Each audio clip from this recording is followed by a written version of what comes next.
Fanzone, united by the game, powered by Moore's World of Sport. Welcome to Fanzone, your hottest and latest destination for all Zimbabwean sports. We bring you passion, drama, and non-stop action, all happening here in the Fanzone studio. My name is Sips. It's Dynamos who win the 2025 Chibuku Super Cup, and they go 3 years in a row winning that cup. So for them, it's an easy title win. But also, as we come to this time of year, the PSL have released their final 11 for the Castle Lager Soccer Star of the Year awards. We'll be diving into that debate. Joining us for today's episode, it is a great welcome to the legend himself, Dave Houghton, one of Zimbabwe's most prolific batsmen, along with Andy Flower. Dave, how are you doing today? Very good, thanks, Sips. Very good. Yeah, thank you for coming on the show. It's been a couple of mixed results from the chevrons. We'll be diving into that a little bit, but also a new project you're working on with the Zimbabwe Cricketing Board, so stay tuned for that. It's also hello to a familiar face, Lawrence Mangenje, football journalist. Lawrence, how are you doing today? Good, Sips. How are you? Great to be back on the show. Yes, great to be back. Dynamos going 3 in a row, as you had anticipated. How do you feel about that? As I predicted, it was somewhat very easy prediction. The Dynamo spirit prevailing at the end of the day, surely. Yeah, definitely. And also, StarFM sportscaster Simba Chiminya in that beautiful throne of yours. How are you doing, Simba? I'm good, Sips. How are you? Yeah, it's nice great. to be back on the show. Yeah, it's great. Obviously, exciting weekend in the Super Cup. Dynamos pulling back a bad season, and they've managed to win the Super Cup, right? Yes, indeed. For Dynamos winning the Chibuku Super Cup, but also lots of talking points about what has been happening in local football. It was just only the past week was at end of November, but lots happening on the transfer market. The coaches on the movement, the players also moving. So lots to talk about in this show. Yeah, lots to talk about indeed. But starting off exactly as we have always done with the match, which happened over the weekend at the Chibuku Super Cup. A 1-0 win for Dynamo. Simba, it was a nail-biting match. The Triangle had so many opportunities, but at the end of the day, it was Dynamos who had their one chance. They took it, and they were the winners. I think it will just say probably fate was on the side of Dynamos, because if you look at how Triangle tried to play the game, the way that they tried to get that early goal to unsettle Dynamos, because they knew if they got that early goal, everything was going to work in their favor, but it was not to be. And like what Larry said, something about the Dynamo spirit prevailed on the day. And you look at Dynamos, I think there were players that came on to the show, and they really did something for the club. Look at goalkeeper Prince Tafiremusa. The save that he did, and he got injured, but he had done everything to keep his team in the match. And also Captain Jalai playing the better part of the game, injured. He was limping, but he also managed to came up with some good interceptions and did well for the club. And then the substitution, masterstroke. Ignacio Perez, look at his stature, and you didn't think that you come in as a game changer, but the coach said he had faith that something was going to happen, and he brought him in, and he got that goal. And you look at the execution, the way that you did it. It's not something that you do every day, or something that you say you practice at the training session. It was something like instinctive. You just saw the ball coming in, you heard that shot, and it just changed everything. So for Dynamos, we just say fate was on their side, in the spirit that this is the cup that we have to win, and they managed to win it. And also the coach keeping the faith, and since joining Dynamos, he didn't lose in the league, he didn't lose in the cup games. Yeah, so you said that it was quite obvious that, I wouldn't say obvious, but it was definitely perceived that Dynamos were the favourites, Larry, to win the Super Cup. But this time around, they've done it in the full time, so they've broken that streak of theirs of 8 penalties in the Super Cup. Were you expecting that as well? Well, firstly, I think, the Chibuku Super has got a lot of flavors. I think as item daughter beverage is considered the Dynamos flavor itself. Because 3 in a row isn't a joke. But going into the match, look, as I rightly said earlier, it's about the Dynamo spirit. The never say die spirit that Dynamo have. Gibo is a very tough venue to go to. It being a cup final against all odds after traveling and all, but you expect Dynamos to do what Dynamos does. And as strange as it sounds, after such a season that they had, a chaotic season, if you ask me, they have 2 championships. They've got the Castle Challenge Cup and they've got the Chibuku Super Cup. So yeah, at the end of the day, it's all about the Dynamo spirit. Yeah, I mean, caps are often referred to the Cup Kings, but I think it should be Dynamos now. 3 in a row, Castle Challenge Cup as well. Maybe Dynamos are the new Cup Kings, Simba. Yes, indeed. You look at what they've been winning in terms of silverware and look at what Cape United have won in the past years, nothing. So you could just give it to Dynamos. And I think every other coach who is coming in is just saying, if I don't do well in the league, at least I have to do something better by winning Chibuku Super Cup or even the Castle Challenge Cup. So you look at the coaches that have won it. It was Lloyd Chigoe, Genesis Mangombe, and now Kevin Kaindo. So every coach who is coming in, they've got that confidence. Yeah, and a question I asked myself after that game on Saturday where Dynamos won is that they've had a really good end to the season. Will we see Dynamos in the same position again, maybe struggling, fighting for survival? Because there are rumours that July might leave, there are rumours that Kaindo might leave. Larry, could we potentially see Dynamos in the 2026 season right back to where they started in the 2025 season? Surely they can't afford another chaotic season in which they will be in the relegation matrix. I don't think that can happen next season. They have to correct every mistake of theirs. But look, even if anyone is to leave, even if Manu Jalai is to leave, look, nothing can stop Dynamos from winning. They had a very, very chaotic season. They had a very, very chaotic build-up to the cup final. Players striking, Denver going out. But at the end of the day, they managed to pull up a big victory. So as far as next season is concerned, I expect them to have a better season compared to this one. You think so? And you think? But I don't think so. Why I'm saying so is you look at the acquisitions by the other clubs right now, and this build up to the 2020 season is not like many other in the previous years, because you look at how clubs that are owned by individuals are so active in terms of negotiating with the players and the coaches. Right now, even the big the clubs that are touted to be favorites for the 2026 season already have coaches working behind the scenes and already, telling the owners of the club which players to buy. So at Dynamos is not yet certain right now whether Kaindo is staying or is going. And who is going to pump the money right now to take the players, the best players so far? Because the most important thing is getting players that have got the pedigree to play for Dynamos and bring glory to Dynamos. So as long as that is not happening, there is a big chance we are going to see a repeat of 2025 in 2026. And it's not just about Dynamos alone, also about Highlanders, because they've got the same kind of way in terms of the way that they operate. You can't wait for the so-called sponsor to commit money when you're already in January, when most of the players had already been, scouted by teams and bought by teams, and you start to go onto the market. And just look at the way that you have been struggling getting strikers, the local-based strikers. And now clubs are going outside the country to poach for strikers. So where are they going to get the cream of the players? Yeah, there's definitely questions they'll have to ask themselves. Dave, in the cricketing world, how important is it to, if your team's on a winning streak under a coach, how important is it to really keep that coach so that the team can continue to move forward, whether it's franchise cricket, international cricket? How important is that cohesiveness? Look, I think it's massively important, but I also have, and perhaps to my own detriment, I've always felt that players need a new voice every now and then in the change room just to gear up. You often see in many sports where a coach is relieved of his duties and a new coach comes in, there's almost immediately an upswing in results. And I don't think that new coach is telling you much more than the old coach has done, but it's just a new voice and a new way of saying it. So while I do appreciate you need your coach to have consistency with your players and so on, I also see every now and then you need a change and you need a new voice in that change room. Yeah. Well, let us know what you think. Will Dynamos have a good start to the 2026 season, winning their games, or will we see a repeat of the 2025? So the season wrapped up in the castle, the Premiership division of the Chibuku Super Cup.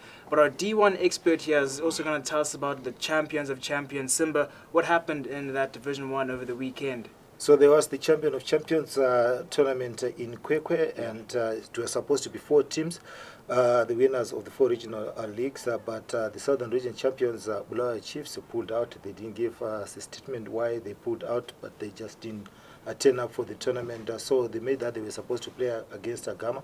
Agama won that one on a 3-0 scoreline walkover, and then they went on to face Hard Rock in the final. Hard Rock had beaten FC Highlanders 1-0, the Eastern Region champions. So in the final, it was Agama who prevailed 1-0 over Hard Rock. And Lasting Nyilenda from Hard Rock was named the player of the tournament. But it was good for the clubs to test their strength against champions from the other regions, and just to give themselves a measure of how they're also going to fare if they are going to play against other teams in the PSL. It was good preparation for the teams. And, for the coaches also, you'll be looking at which players am I going to carry into next season and the players that I'm also going to drop when you fare against other teams. Yeah, and so obviously with the Blue-Eyed Chiefs dropping out, we didn't see, was it supposed to be a third place playoff as well? Yes, they were supposed to be a third place between the team that would have lost between Agama and Blue-Eyed Chiefs and against a team IFC Hunters who had lost this first semi-final. Yeah, so obviously Agama have the upper hand, well at least the more confidence going into the season. But Hard Rock, as we will touch on a little bit later in Rooms and Rubbish, they're also looking to make a couple of moves in terms of signing. So that is the D1 Championship, which just sums up the end of the 2025 football season. What a year it has been. It also means that we come to the end of Predictor already. The prizes have been announced. But guys, meet us live at Mangenje Stadium, where the prize giving will be handed out this Saturday, the 6th of December. It's going to be great fun. If you've done one prediction, all 152, or you're just a fan of Fanzone, you watch the YouTube channel, Larry's Look at the League, whatever it is, you are invited to Mangenje Stadium. It's going to be really good fun.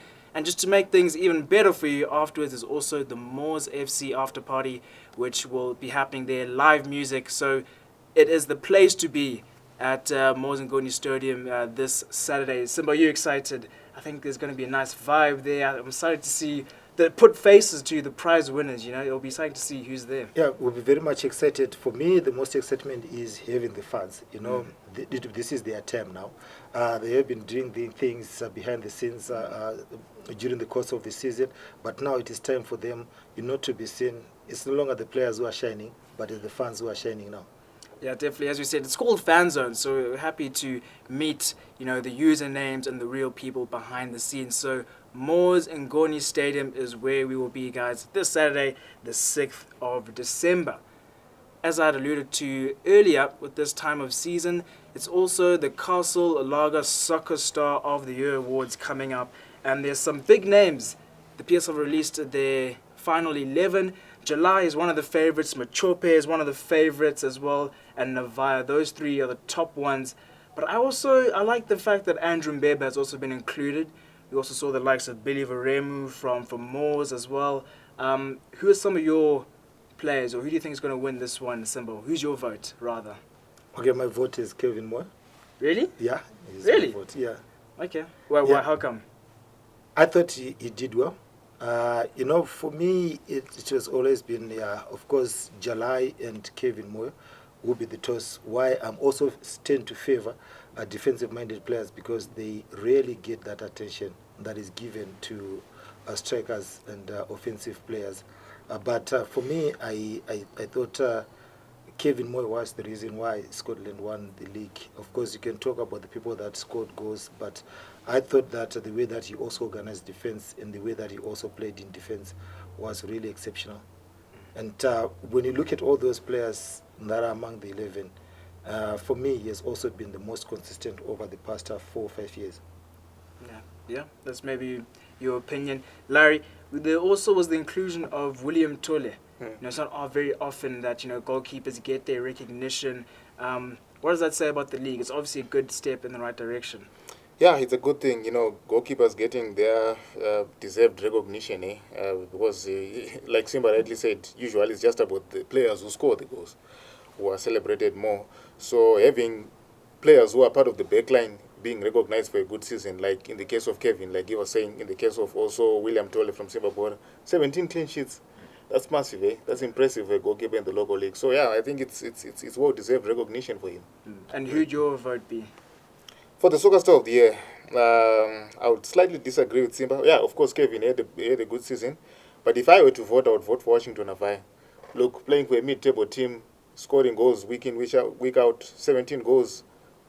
Not a joke for me. Brilliant season, if you ask me. Brilliant. And yeah, you would have my vote if it were up to me. To some of the fans' surprise, Abubakar Moffat was also included on the list. Some are saying it's a little bit unfair. He only came halfway through the season. He hasn't had that extended period. What are your thoughts on Abubakar being added onto the nominees? I think he was one of the best players in the PSL in the second half of the season, if you ask me. Brilliant midfielder, very intelligent player. He controls the game, the tempo, everything. He played 16 games, to be specific, but everyone agrees that he is a brilliant player. That's why you see calls for him to be included in the national team are getting louder. Brilliant player, and I think he deserves to be there. Yeah, I think for me personally, I'm going to go for with the basic answer that's going around. Manu Jalai, come on, my captain, survived relegation, winning Chibuku Super Cup. What more could you want? Warriors call up. He was all over the park in a good way. So he's personally my vote. Looking to you, Dave, if the Zimbabwe Cricket Board had a sort of similar, prize giving from the chevrons this year, who would be your star of the pick? We've had Brian Bennett, who's done really well, Brad Evans, Sekunda Raza, some of the names out there. Who would be your, or you can say whoever you want, but who would be your pick for the star on the chevrons? Yeah, I think Brian Bennett would be pretty close. I think of our batsmen, he's probably been the most consistent. I think that 130 odd he got against England at Trent Bridge in June was an outstanding knock and really went a long way for Zimbabwe actually getting good relations going once again with the English Cricket Board. He's been consistent in most of his white ball cricket as well. Having said that, you can never take away the fact that Sekunda wins games of cricket for us. Yeah. And has been consistent for the last 4 or 5 years. So I would say it would be out of those two. I know the big tall bowlers will hate me for that, but I'm going to say it anyway. But Richie and Bless have both been quite good as well. But either Bennett or Raza for me. Yeah, I think I would agree with you, but I would split it into two categories because I wouldn't be able to decide. I think I would put Bennett for like the breakthrough player of the year and Raza for the player of the year because he also has risen to an ODI rankings, ICC #1 all-rounder, and the T20 internationals #1 all-rounder, which actually brings me to a debate, which is if I were one of the England, Australian, those top 5 sides, India, I would feel that those rankings are a little inaccurate because as Zimbabwe we don't tend to cross paths with those teams a lot. So do you really get to face like the top competition? We don't really see the big guns up until the World Cups. Although having said that, I mean Afghanistan, who we play quite regularly, they're one of the top 4 sides in the world now. India, I see we've got a 5-game series with them coming up in next year. So we play them and we play Pakistan quite regularly as well. So you're up there. The only ones we've missed out on have been perhaps England and Australia. And actually, those two sides don't play a lot of T20 cricket outside of the World Cups. Most of their cricket is Test cricket and the one-day stuff. So I agree with what you're saying. Not all the sides are playing the same amount. But it's a funny thing with cricket because we have the Test Championship, the World Test Championships, where they rank sides, and you end up with the top 2 in the final at Lord's. And I think South Africa won it this year and deserved to be Test champions. However, there was quite a bit of dispute about them being in the final as they had only played 8 tests and some of the other countries had played 12 and 15.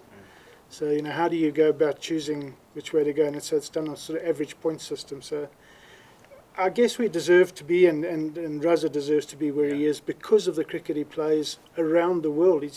He's been good everywhere. I mean, I think I remember he was winning the Pakistan Super League with outstanding knock, and the next day he was playing for Zimbabwe somewhere else and winning a game for us.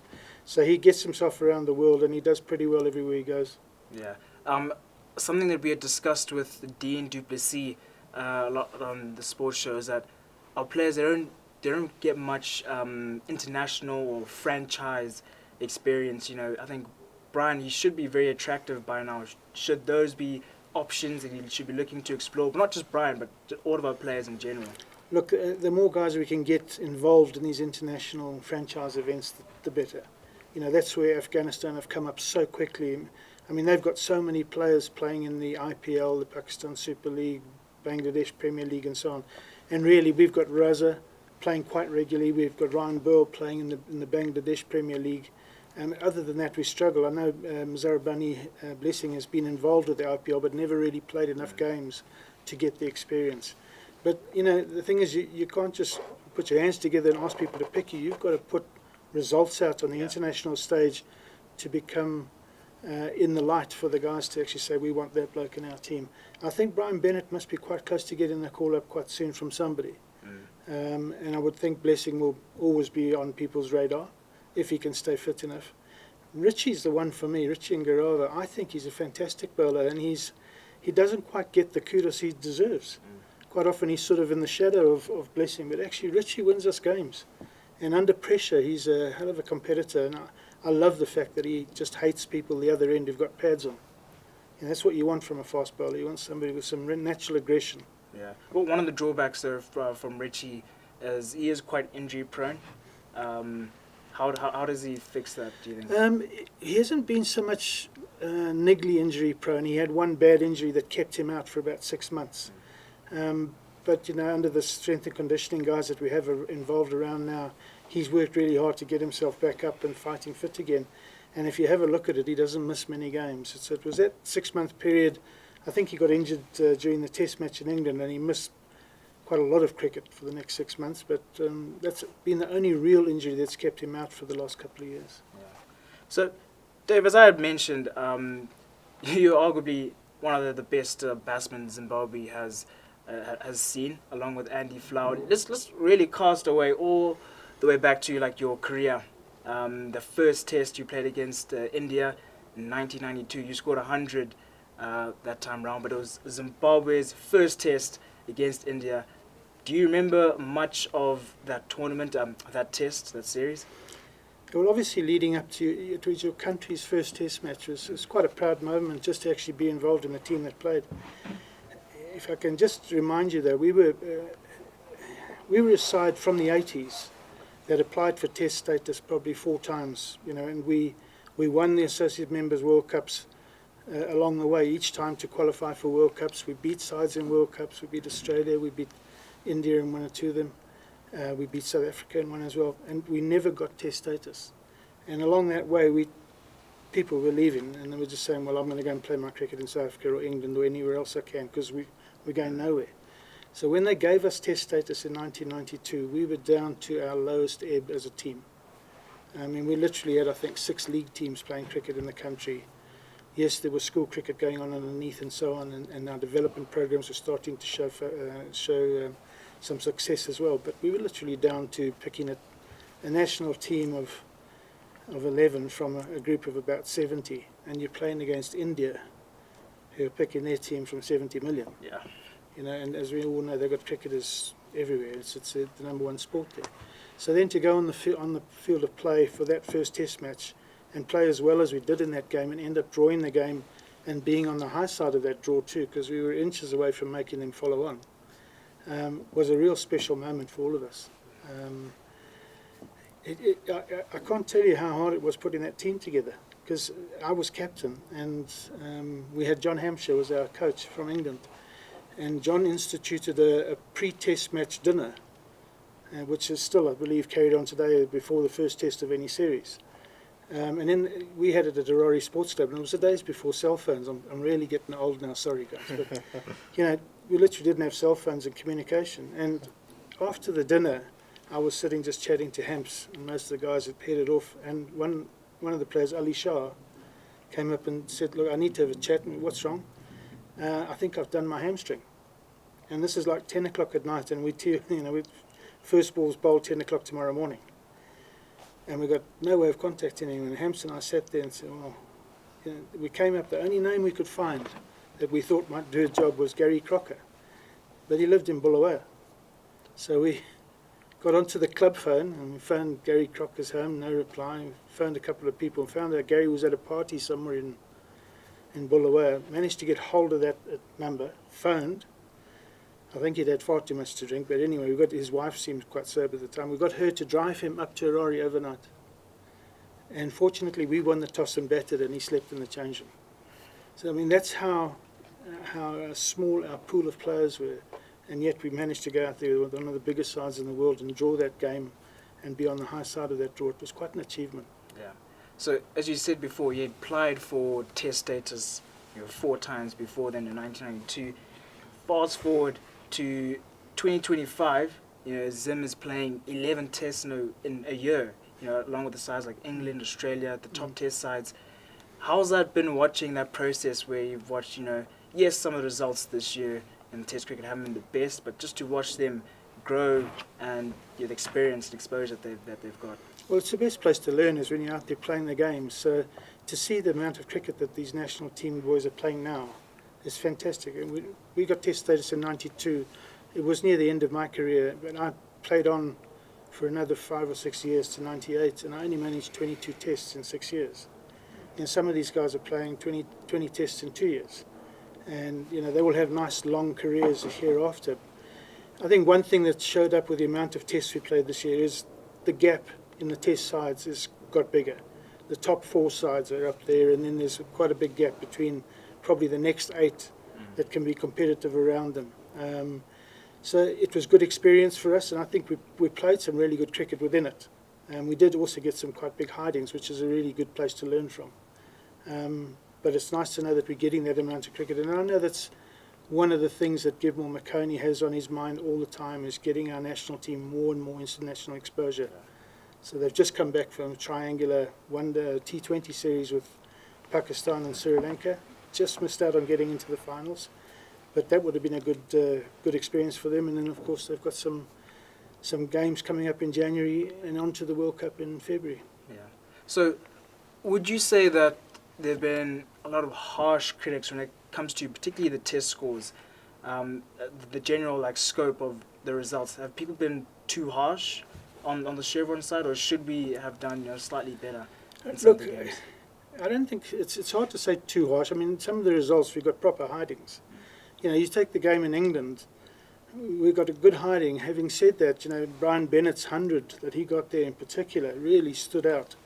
And that gave us a lot of hope. Hang on a second, we've got some good players, good young players coming through. So we sort of came away from that test on a bit of a high, even though we got a hiding. And a lot of people in England, and people that I know, would come up to me through county cricket and they would say, "Your guys played well."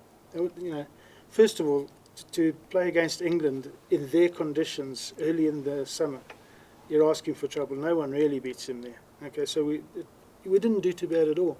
But then when we came home and we played games against South Africa and New Zealand, you're now playing number 2 and 3 in the world. And, well, in fact, number 1 in the world, I suppose. But, and we got properly hammered at times. I would have liked to have seen more success individually from players, like Brian did against England. And we didn't quite get any of those, unfortunately. But, look, it's a tough old world out there for our cricketers. And as I say, at the moment, the top 4 sides are really taking off and leaving a bit of a gap behind. And I know the world cricket is talking about having a 2-tier system in test cricket, and that won't hurt us at all to be in the 2nd tier and play more games around the sides that we can compete with on better basis. So the West Indies, Sri Lanka, Bangladesh, Afghanistan, those sort of guys, Top guys are a little bit far away at the moment. Yeah. But you're no stranger to individual success. Your highest score in test cricket was 266 against Sri Lanka. So you know what it is to perform at that top level. What is something that, because you're a batsman and you're moved into batting coaching now, what is something that the Chevrons have lacked in their batting ability this year, particularly in tests, because they're quite low scores at times? Yeah, I think something that is within the Zimbabwe system in general on the batting side. I don't think we've learnt well enough how not to get out. So to justify that, we've got guys who've got so much talent, more talent than the blokes had in my day and before my day. But it was drummed into us from an early age, even at school. You do not give your wicket away. Those 3 stumps behind you, that's your castle, and your home's your castle. That must never get knocked over. And everything was taught about how to stay at the crease and make sure that you spend time there. That 266 I got, I went in 10 minutes after the start of day 1 and I got out 20 minutes before the end of day 2. So I batted a long time for that. 11 hours. Yeah. So, to try and get anybody in our country at the moment to bat like that is the difficulty. The the shot making, some of our guys have got some incredible ability, and the shots they play are, they're mind-blowing. But you've got to be able to do it and stay at the crease. And that's the area we need to really work hard on. Now, you can see it in our domestic cricket as well. We play 4-day domestic cricket against each other. And very seldom does the game go into the 4th day. And that's mainly because our batsmen don't spend enough time at the crease. I think this last weekend, Tinashi Kamunakamwe is the only batsman who got 100, and he batted for a long time and got 170, and his team won outright. Some of the other scores in the other games were ridiculous. Sides getting bowled out for 120 and 80 and so on. So that's the area that we have to really stiffen up, is our batting department. So I mentioned a couple of your high scores, 121, 266. What's your best memory from your career? I'm sure those high scores do play high up there, but are there any other memories that you have from your career which really bode well? The funny thing is, you remember the victories. So the first victory we had in our very first international, because the associate members those games weren't called internationals in those days. So the first one we played was against Australia, and it was a powerful Australian side, and we played them at Trent Bridge in the 83 World Cup, and we beat them. And I mean, it was mind-blowingly good for us at the time, and we should have actually won 2 more in that World Cup. But when I look back to my own performance in that, I got out first ball for naught, and I didn't take any catches and I didn't bowl. But I still remember that game as being the most exciting game ever. I guess the 266 was for me a big moment. But like I say, the games that we won, and probably some of the games where I didn't score much or didn't contribute much, was of memories, better memories for me. And so after your career, you took up coaching. You then also moved abroad to England, where you've been involved in the county sides, batting coach, a bit of managing here and there. What's brought you back to Zimbabwe? You've been here for a month, is it? Yeah, I came in early October, so I've been back about 6 weeks now. So the coaching side for me, funny enough, started while I was playing. In those days, cricket was an amateur sport in this country, and our board refused to play us 1 cent to play. So the only person who was employed professionally was me, but it was as director of coaching, and I was only like 27 years old. And it was myself and a guy called Dave Levy and a few, Bill Flower, Andy Flower's dad, and getting some of the young guys coming up now who were instrumental in starting out all the development cricket that has gone on in the townships. And I continued to be like that until I guess 1994. So I would go overseas and play for a club side in England or in Holland. I played for a couple of years, and then I'd come back here and I'd do the coaching role, and then play for Zimbabwe in whatever games we were playing, and then go back to England, and it just went like that for 10, 15 years. And then the 1 year I went back to play, I was playing for a club called West Bromwich Dartmouth in the Birmingham League, and my kit sponsor was Duncan Fernley. And Duncan, I went to see him to get some kit to take home to play for Zim, and he said, "What are you doing next year?" And I said, "Well, I'm just coming back to play for West Brom." And he said, "Well, why don't you come back and captain and coach Worcester's second team, because we're only allowed 1 overseas professional, and they had Tom Moody." So he said, "You can't play in the first team, but you are allowed to captain and coach the second team. So we'll take over your contract, and we'll release you on Saturdays to go and play for your club." So I said, "Okay, that's fine by me." So I came back here, played my little bit for Zim, went back to England, and literally as I was flying, they sacked their head coach. I don't know something had gone on in the winter, and they sacked him. So as I landed, when the guys picked me up, they said, "Well, congratulations, you're now head coach." Oh. So that's how I started coaching counties. I did 1 year there as like the stand-in head coach. Then they changed my contract and made me head coach for the next 3 years. So while the whole time I was playing for Zim, I was going away in the winter and coaching at Worcester. And then when I retired, I came back here and I built that academy that was running at Country Club. That ran for a few years. Sadly, it got burnt down, which was most disappointing. I then went over to England and was working as a commentator for Sky Sports. And during the time I was doing that, I got an approach from Derbyshire to come and be their coach. And that's how it all started, and that was in 2004, and I coached up until 2021 I was very lucky. I moved from one county to another without ever being without a job, and I actually spent, within the middle of it, I did about 2 years with the England at the ECB at Loughborough, so I got a real good look at all of their setups, their county setups, their national setups and everything. It was fantastic. So you asked me why I'm here now. I've been coming back for the last 5 or 6 years, helping out where I can with coach development, coach education, and with teams. I did the national team again for them for a couple of years, although I did make it quite clear that I'm tired of travelling and being in aeroplanes, so I had to pull out of the national side. But the ZC have recently built a high-performance hub on Harare Sports Club in the left-hand corner down by Car Park 3. It's a fantastic indoor centre.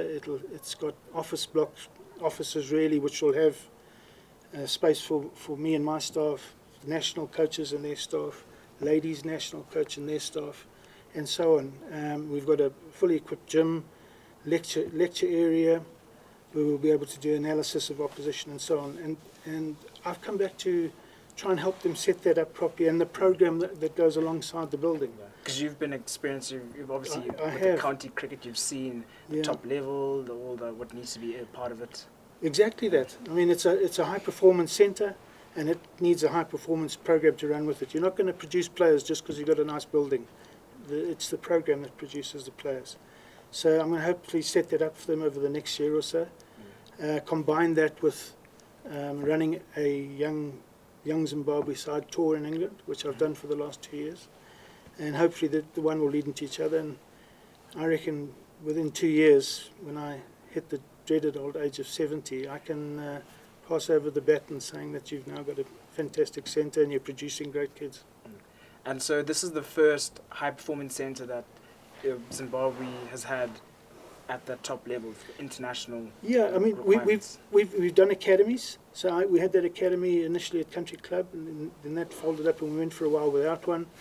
We've now got an academy structure going on at Takashinga in Highfields, and there's a new academy being built just outside of Esigodini in Bulawayo. So you'll have those academy structures in place. What the high performance thing does for me is we've got to try and build all of those things together so that you're now producing your pathways, producing players from 12, 13, 14 years old that we can keep an eye on, ready to hit the national team. And the ultimate result is we want these players not just to be talented as they are now, but we want them ready to play international cricket and be successful at international cricket. So I think this is a very important step in the production of our next generation of players. Yeah, I think so as well, because you mentioned that there have been a lot of academies throughout Zim and being built up. But why do you think it's taken this long to build a high-performance centre? Because we have been qualifying, the chevrons have been qualifying for World Cups. Our lady chevrons are going to an international global qualifier. So getting to World Cups is it's no strange feat for Zim. Why has it taken this sort of long? That's a hard question to answer because I haven't been around all the time, so I can't answer all the questions. But to be fair, I don't think we've paid enough attention to our production. I think we have been solely concerned about the results of our national team because obviously that's so important to us to maintain our status at the top table. Obviously we are heavily funded by ICC because of our status at the top table, so that is very important, the results of our national team.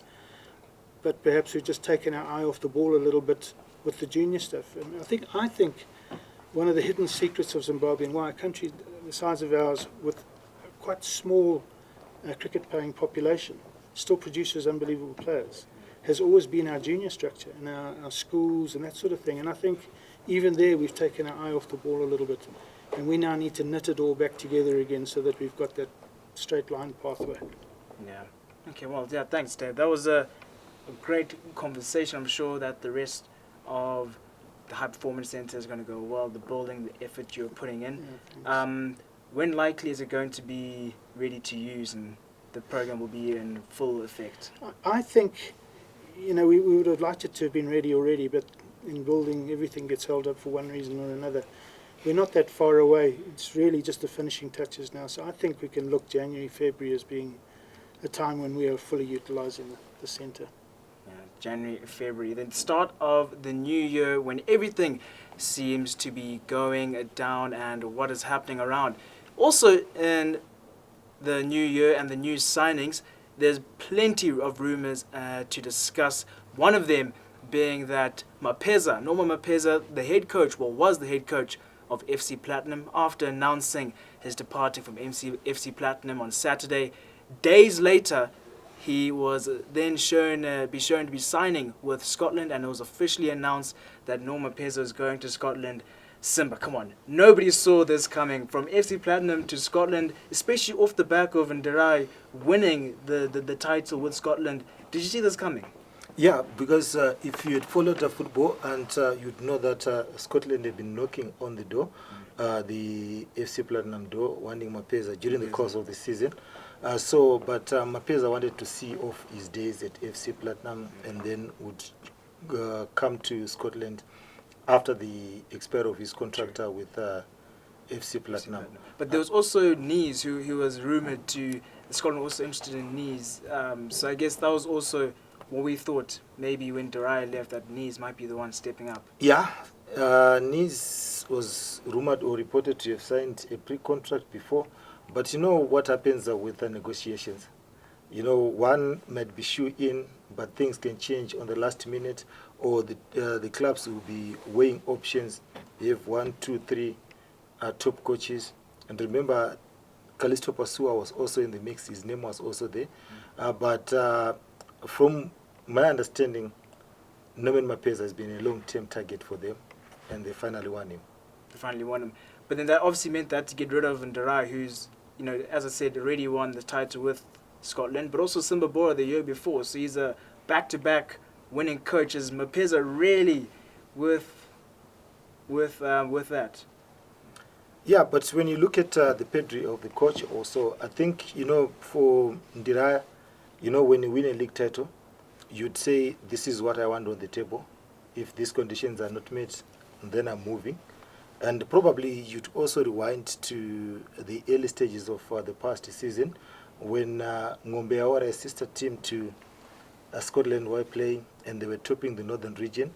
And there was a video that circulated a lot from the Hart Stadium after Ngombe had won, was it about 4-0 against their opponents. And the owner Scotland was saying, I wish if Ngombe were the main team Scotland, because they are playing entertaining football. So the talk about the football that was being played under Ndirai has been, you know, a talking point within the ranks of the team. And there was also a moment during the course of the season that we saw the owner of the team not coming for the matches and started coming back to watch the games later. So those things might have been brewing within their camp. And the owner saying, you know, the person with the type of football that I want is Norman Mapeza. So win or lose for Ndirai, at the end of the season, they were still going to get their men. Yeah. Well, I was definitely surprised by that new signing and transfer. Another coach which I was surprised by making a move was Caps United have decided that Takeshaw Chiragwi is going to be their newest head coach.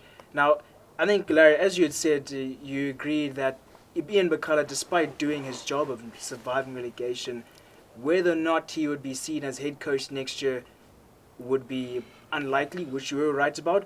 But come on, Takeshaw Chiragwi, that was a curveball in there. Or not for you, maybe?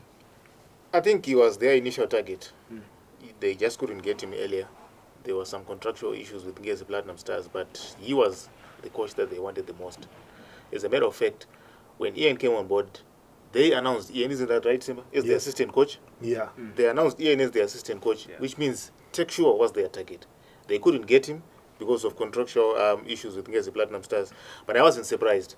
I didn't even go to the unveiling because I was very sure that he's their new coach. Because I was very, very aware that he was the coach that they wanted initially. Yeah. Do you think Takeshaw left on bad terms with Ngezi? Obviously, he had owed, you know, after what happened on match day 30 with him and McDonald McCoy. Do you think the Ngezi were happy to let him go, or do you think there might have been a bit of talking to, let's try and rehash your contract? I think he was still going to leave if that incident hadn't occurred anyway. Like I'm saying, he wanted to leave before, but there were some disagreements with the club in Cape United pertaining to his departure from Ngezi to Cape United. So I don't think that incident might have influenced his decision. I think he's a Cape United son, by the way, played for Cape United. I think him going there was a question of when, not a matter of if. Well, yeah.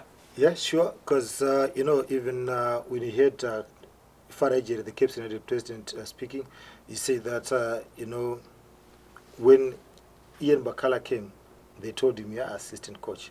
And he was just holding. And I think on that particular time, Cape United wanted to announce something, but then just stopped because they couldn't get the clearance. Or Tekshua Chiragu couldn't get the clearance. And on Ngezi Platinum Stars, trying to talk to Tekshua Chiragu to stay, I don't think they really wanted him because even the fine that he was, the man that he was fined by the PSL, it was paid by Cape United. Yeah. When the offense was committed, when he was Ngezi Platinum Stars coach. And if you also look at the exodus of the players from Ngezi Platinum Stars to Cape United, it tells you something about the commitment that Ngezi Platinum Stars have on their team and also the players, because surely you can't let the coach and the bulk of those senior players go when you want to really challenge for honours next season. More so when you have got your team, that is the feeder of the senior team, being relegated from the northern region. So it seems like, the commitment is not as it was before from Ngezi Platinum Stars. Yeah, the Caps United, they definitely had a very busy week with the unveiling. Yes, they announced that Take Shaw is the new head coach, but also a couple of new signings. Which one are you most excited to see in action, Simba? I think quite a number of players, Sips. Obrio Chirinda. And I think, he has shown that he is one of the top local strikers. And that is what has been lacking at Cape United. William Anonto has been their most consistent striker. But they haven't been able to get somebody who has been consistent as William Manondo. Chris Mgalo scored how many goals? 3 goals since coming in July, which for me is a poor return. And I would want somebody who is going to give him competition and probably also somebody who is going to complement him. But when you bring in Obrio Chirinda, Delek Murimba, in terms of strike force, and then there's also Chawananga Kaonga from Malawi, he's part of the national team there. And Richard Achiro, one of the most underrated midfielders in the country. When you have him in the midfield, and look at potential combination if they click with Tanaka Shandirwa, what it is going to bring you. And then you also have Kunda Benyo in the mix as well. And then defensively, you still have Brian Kadamanja in the Chitoshi Chinga, but then you also have Kudzaichi Guida, one of the best center backs in the country. Talent Chamboko, for me, one of the best players in the season, in the PSL the past season, and was surprised that he couldn't make it to the best 11 players of the season. So when you look at that team, I think those are good acquisitions for Cape United and a big blow for Ngezi Platinum Stars. Yeah. And for you, Larry, who are you looking forward to seeing in the green jersey from the new transfers? Yeah, I think they've done a lot of shopping before the year ends. But I want to also add a footnote to what Simba was saying pertaining to Ngezi Platinum Stars and their commitment to the teams. Like he rightly said, their feeder team, the Ngezi Under-19, got relegated. And for the senior team, the first team, that is, the coach left and he took about how many players, Simba? 8? 8. Yeah, 8 players almost. So 8 players. Many players. Yeah. I honestly don't think Ngezi are as financially stable as they were before. I don't think that is still the case now, which is evidenced by their lack of commitment. Probably the issues with FIFA, with Benjani and Bongani Mafu had them financially. I don't think they are still as committed as they were before, which is sad indeed for the game. So do you think we'll see them struggle next year, even in the relegation zone? Not really, but Ngezi is a big team. It's a team that you would expect to challenge for honours. So finishing where they finished now and having another season like that would be a shame, really. But it all goes down to their commitment, which I think is dropped, if you ask me. Yeah. Well, new signings into the cap side, but also the 4 new promoted teams from Division 1, FC Hunters, Gam FC, Hard Rock and Blue Eye Chiefs. It's reported that Ngombe Awara, who came second in their league, they have now bought FC Hunters from the Eastern region, Simba. That was not necessarily a return. We know that sometimes the teams from Eastern region, in terms of their competition, but also their financial stability, it was going to be a tough season for them. But it was, I guess, a surprise in some way when it was announced. Yeah, I think when you look at it from Anders' point of view, they need to assemble a good team. And financially, I don't think they were able to compete with the other teams. And as it stands right now, the players, most of the contracts have lapsed. And so far, no player has renewed a contract or has been trying to get players from outside.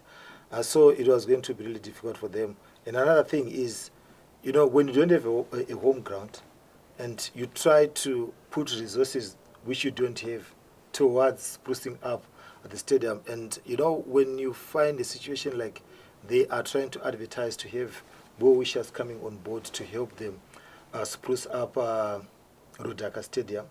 So for them, even the way to going to play, it's pretty obvious that there is no way that we are going to have Rudaka Stadium ready by March, which is about 3 months from now. And the commitment to travel, if they were to play their games, either it was going to be Sakuva or it was coming to Harare, which is also going to be difficult because of the number of stadiums that are there in Harare. So I think, when you look at that, the owners of the team just said, no, we've done our part, we want promotion. Yeah. But when you look at the situation, the 4 teams that are promoted each year, they are the first or potential targets of the teams that are going to be relegated. So you'll be fighting relegation from the start. You'd also be facing financial challenges from the start. So for me, the best thing was to avoid the Kwekwe United scenario. You sell the franchise, go back to play in Division 1. And if you are to rehabilitate Rudaka Stadium, it's supposed to be a long-term project as you play in the lower division and building another team to win the title, probably not in the next year, but in 2 years. Yeah. A home stadium is very, very important to any team that are looking to win. There we have Queen's Club, Sports Club in Bulawayo and Harare Sports Club, obviously here in Harare. But there are talks of the new stadium being built in Vic Falls, supposedly a 10-seater. There have been a couple of mixed opinions. Hopefully it will be ready for use in 2026. What do you think are some of the benefits of having a new place, a new home ground to play some cricket? Well, firstly, I think it'll be really attractive to some of the sides we talked about that we don't play that often. Because Australia and England in particular tend to travel with thousands of fans. And, the opportunity for some of those fans to see a place like Victoria Falls for maybe the one and only time in their life, it will be quite exceptional for them. So there's an attraction there as a stadium to bring sides from other countries and their fans with them and maybe boost tourism in that area. I think the difficulty we're going to have from a Zimbabwean point of view is when we're not using it for internationals, we don't play internationals that often, when we're not using it for that and for World Cups, what are we going to be doing with it? Because as far as I'm aware, Matabeleland covers Victoria Falls, so it would come down as one of their stadiums in their ground. But I can't see them playing domestic cricket there because you're then having to pay all the travel and subsistence for 2 sides instead of 1 side for one of your home games. So I think it will probably end up being a multi-sport venue. I'm sure soccer will probably play a part in it as well, rugby maybe. But look, it's a great incentive. And a place like Vic Falls needs a stadium. It's a fantastic place, and people want to come there. So I think it's been a really good program, and hopefully we will be able to play in 26 there because we are hoping to host World Cup games in 27 there. Yeah.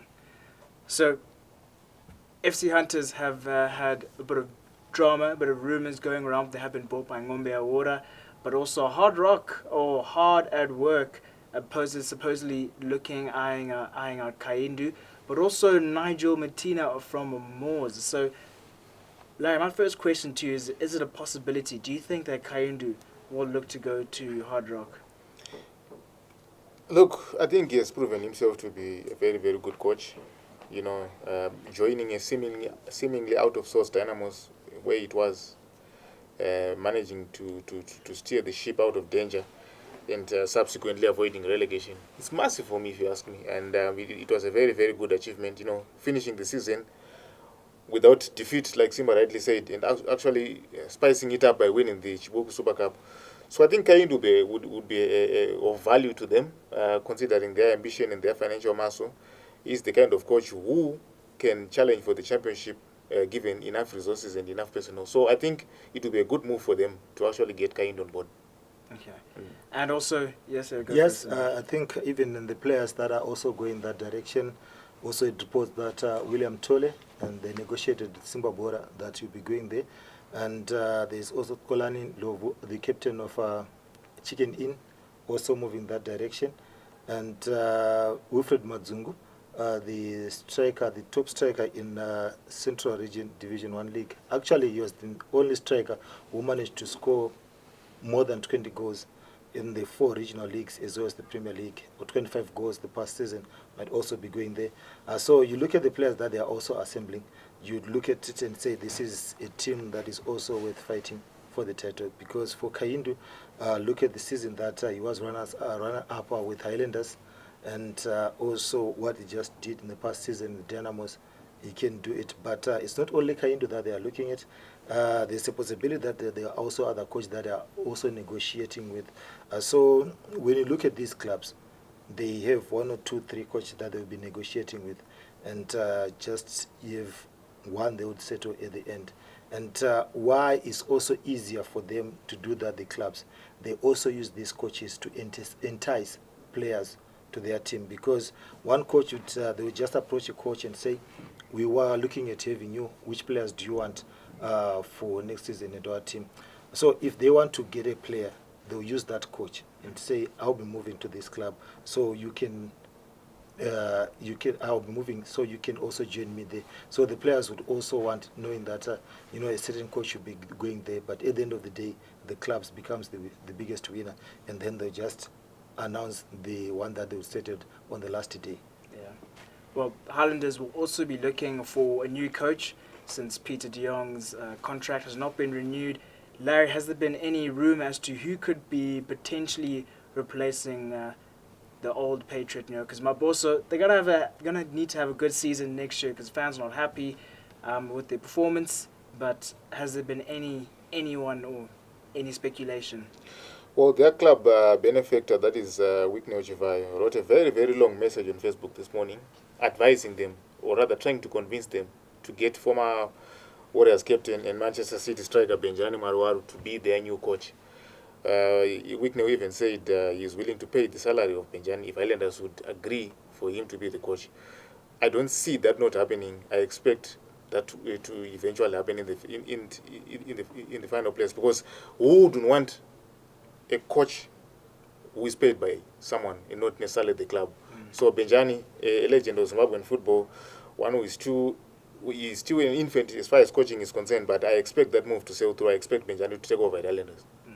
Do you have a sort of similar view, Simba? Yeah, of course. And the carrot that has been dangled, you're saying I put 1 million, was it the past season? Yeah. And then another one will be coming again this season. And for Benjani, he has been around for some weeks now. He was in Kwekwe so many times and probably angling for a move to Hard Rock as well. But bottom line is, or something that is certain, is that he really wants to coach in the local league and has been looking for a club. And, that meeting would just not happen, with Whitney Ojivai. It would be like trying to discuss a move for him. But for me, for a club like Highlanders, like Dynamos, I wouldn't want such a situation whereby a benefactor, leads you into who you should have as your coach. It is the club executive that chooses who they want to be the coach, basing on the credentials of the coach and also where they want to go in the targets of the club. So if results don't come, who are you really going to blame? Because at the end of the day, there's a carrot there and the executives just taking it. And we saw what has been happening in Highlanders, Dynamos. At times the fans, the players are striking for salaries and bonuses. So, and that would be a challenge. I would love a situation whereby Highlanders, Dynamos have a different ownership, or structure, whereby somebody comes in with a big chunk of shares, dictates things, and they've got the money to inject into the club. Well, yeah, very interesting at this time of years. Players and coaches getting assigned to new teams. Let us know which is your favorite player and which is your favorite coach to be coaching at that new team. Guys, remember, this weekend at Mangenje Stadium, Saturday, the 6th of December, will be the live prize giving. But that brings us to the end of today's episode. Dave, Larry, Simba, thank you all for sitting in the fan zone with us. Truly enjoyed this one. If you've enjoyed this sort of content, make sure you like and subscribe, turn on your notification bell so that you are alerted every time we upload a video, and we'll see you guys in the next episode.